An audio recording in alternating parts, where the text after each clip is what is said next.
பல்வேறு முக்கிய நிகழ்வுகளை செய்தி துறல்களாக பார்க்கலாம். கோவையில் குடிசை மாற்று வாரியத்தின் குடியிருப்புகளை வேறு இடங்களுக்கு மாற்றித்தர கோரி பொதுமக்கள் ஆட்சியர் அலுவலகம் முன்பு காத்திருப்பு போராட்டத்தில் ஈடுபட்டனர். முத்தண்ணன்குளம், உக்கடம், இந்திரா நகர் மற்றும் வஉசி நகர் உள்ளிட்ட பல்வேறு பகுதிகளில் நீண்ட காலமாக வசித்து வந்த 20,000க்கும் மேற்பட்ட மக்களுக்கு குடிசை மாற்று வாரியம் இலவச குடியிருப்புகள் கட்டிக் கொடுத்தது.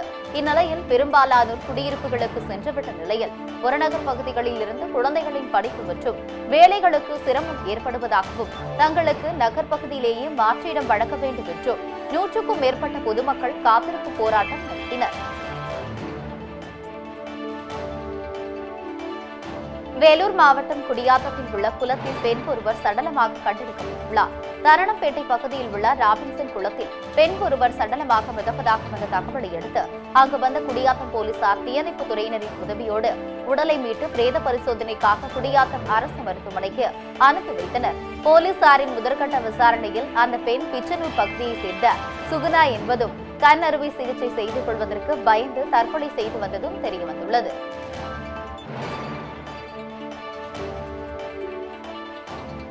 திருவண்ணாமலை மாவட்டம் செங்கம் சுற்றுவட்டார பகுதிகளில் பரவலாக மழை பெய்து வருவதால் விவசாயிகள் மகிழ்ச்சியடைந்தனர்.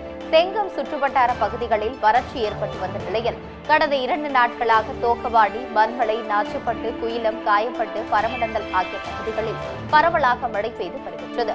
கடந்த ஆண்டு பருவமழை பொய்த்து போனதால் கால்நடைகளுக்கு கூட உணவு இல்லாமல் பெரும் வேதனை அடைந்துள்ள நிலையில் தற்போது மழை பெய்து வருவது கால்நடைகளுக்கு உணவு கிடைக்க ஏதுவாக உள்ளதாக விவசாயிகள் தெரிவித்துள்ளனர்.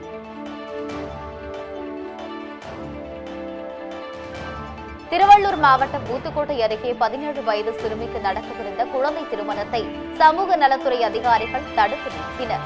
கீழ் நல்லாத்தூர் கிராமத்தைச் சேர்ந்த யுவராஜ் என்பவருக்கும் முனுசாமி என்பவரின் 17 வயது மகனுக்கும் இன்று காலை திருமணம் நடத்த ஏற்படுத்தப்பட்டிருந்தது. இதுகுறித்து தகவல் அறிந்து வந்த சமூக நலத்துறை அதிகாரிகள் காவல்துறையினரின் உதவியோடு திருமணத்தை தடுத்து நிறுத்தினர். அப்போது அவர்களுடன் உறவினர்கள் வாக்குவாதத்தில் ஈடுபட்டதால் பரபரப்பு ஏற்பட்டது.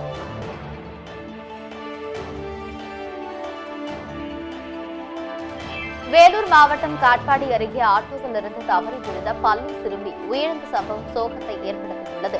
காட்பாடி அடுத்த கீழ்குடகன் கோட்டையைச் சேர்ந்தவர் ராமமூர்த்தி என்பவரின் 12 வயது மகள் மதுபொலி அங்குள்ள தனியார் பள்ளி ஒன்றில் 6ஆம் வகுப்பு படித்து வந்துள்ளார். இந்நிலையில் பள்ளி முடிந்து சக மாணவிகளோடு ஆட்டோவில் வீடு திரும்பிக் கொண்டிருந்த சிறுமி வடகன்கோட்டை பகுதியில் வந்தபோது ஆட்டோவில் இருந்து தவறி விழுந்தார். உடனடியாக சிறுமி மருத்துவமனைக்கு கொண்டு செல்லப்பட்ட நிலையில் அவர் ஏற்கனவே உயிரிழந்து விட்டதாக மருத்துவர்கள் தெரிவித்தனர். இதுகுறித்து காட்பாடி போலீசார் வழக்கு பதிவு செய்து விசாரணை மேற்கொண்டு வருகின்றனர்.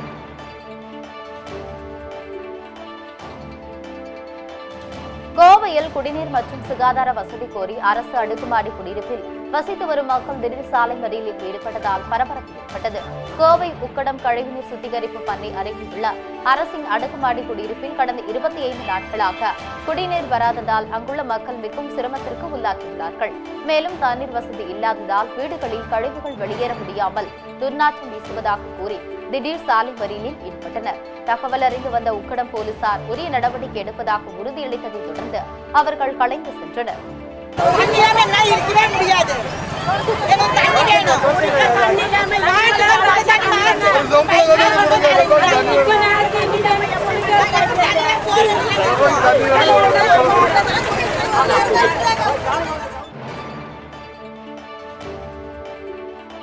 தூத்துக்குடி மாவட்டம் எட்டயபுரத்தில் மகாகவி பாரதியின் 98வது நினைவு தினத்தையொட்டி அவரது மணிமண்டபம் மற்றும் இல்லத்தில் இருக்கும் சிலைகளுக்கு மாலை அணிவித்து மரியாதை செய்யப்பட்டது.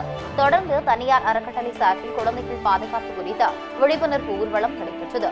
இதில் பள்ளி பங்கேற்ற மாணவர்கள், மாணவிகள் குழந்தை தொழிலாளர் முறையை அகற்றவும், குழந்தைகளுக்கு எதிரான அனைத்து செயல்களையும் தடுத்து நிறுத்தவும் உறுதிமொழி எடுத்துக்கொண்டு ஊர்வலமாக சென்று பாரதியார் சிலைக்கு மலர் தூவி மரியாதை செலுத்தினர்.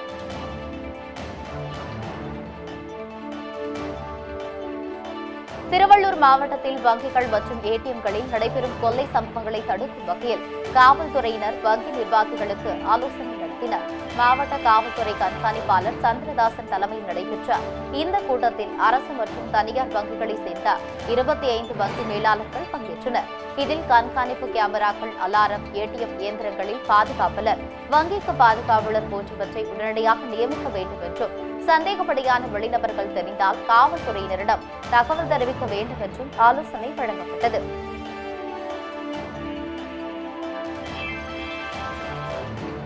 நாகை மாவட்டம் பொறையாறில் உள்ள தனியார் கல்லூரியில் பாரதிதாசன் பல்கலைக்கழக கல்லூரிகளுக்கிடையே ஆண்கள் கோகோ போட்டி நடைபெற்றது. இதில் கரூர், திருச்சி, தஞ்சை, புதுக்கோட்டை, நாகை உள்ளிட்ட 5 மாவட்டங்களைச் சேர்ந்த 13 கல்லூரி மாணவர்கள் கலந்து கொண்டு விளையாடினர். இறுதிப் போட்டியில் வெற்றி பெற்ற அணிகளுக்கு வெற்றி கோப்பையும் சான்றிதழ்களும் வழங்கப்பட்டன.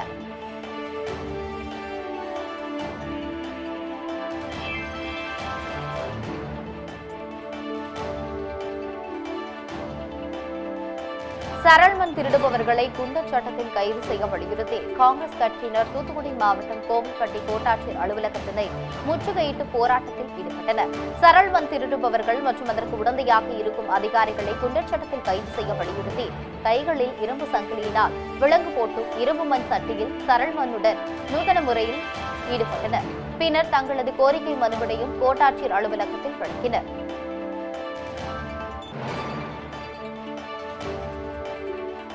சேலம் மாவட்டம் ஓமலூர் அருகே மோட்டார் வாகன ஆய்வாளர் அலுவலகம் சார்பில் சாலை பாதுகாப்பு விழிப்புணர்வு நிகழ்ச்சி நடைபெற்றது. தனியார் பள்ளியில் நடைபெற்ற இந்த நிகழ்ச்சியில் சாலை விதிகளை கடைபிடிப்பது குறித்து மாணவர்களுக்கு ஆலோசனை வழங்கப்பட்டன. மேலும் பள்ளி பருவத்தில் வாகனங்களை இயக்கக்கூடாது, மாணவர்கள் 18 வயது நிரம்பிய பின்னர் முறையாக பயிற்சி எடுத்து ஓட்டுநர் உரிமம் பெற்ற பின்னரே வாகனங்களை ஓட்ட வேண்டும் என்பன உள்ளிட்ட ஆலோசனைகளும் வழங்கப்பட்டன.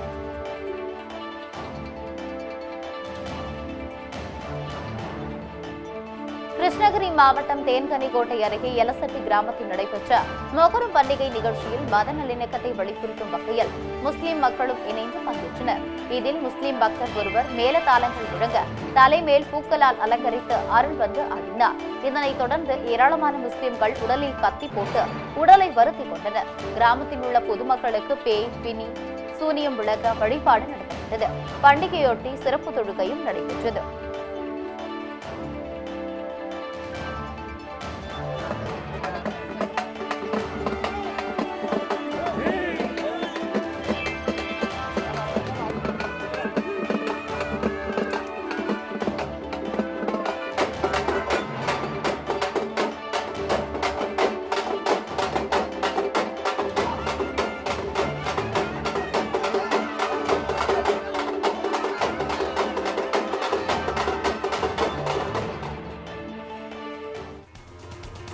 இத்துடன் இந்த செய்தி தொகுப்பு நிறைவடைந்தது. உண்மை செய்திகளை உள்ளது உள்ளபடி உடனுக்குடன் தெரிந்து கொள்ள தொடர்ந்து இணைந்திருங்கள் நமது கேப்டன் நியூஸ் தொலைக்காட்சியுடன். வணக்கம்.